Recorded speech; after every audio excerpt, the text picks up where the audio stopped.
थिला मछलीपट्टनम कलिंगपट्टनम भितरे काकीनाडा रे ये लैंडफॉल करिया बोली कुहा जाउथला किंतु लैंडफॉल आउटके दक्षिण को काकीनाडा रो पाखापाखि 64 किलोमीटर दूर रे अमलापुरम अछि काकीनाडा ठारू এবং এই अमलापुरम रे लैंडफॉल करिछि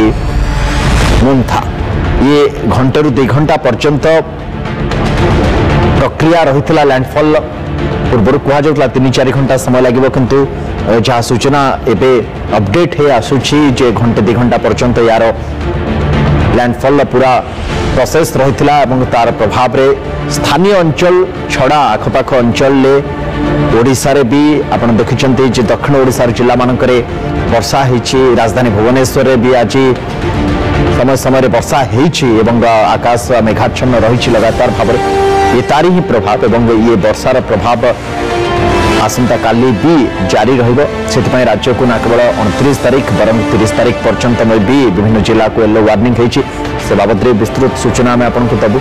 किंतु मोटामोटी चित्र होछि जोठी लैंडफॉल करबा कथा सेठु आउटी के तळु को दक्षिण को 64 किलोमीटर तळु को अमलापुरम रे ये लैंडफॉल करिछि जते प्रभावी हो बोली आशंका थिला सेते प्रभावी ये बात्या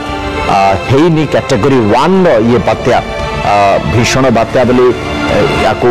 आईएमडी तरफ आकलन करा जायथला 100 किलोमीटर पवन पहुंची जीव तार गति एक कथा मध्य आकलन करा जायथला जहा कि हेछि किंतु कथा होछि जे बहुत समय धरी बहुत गुडे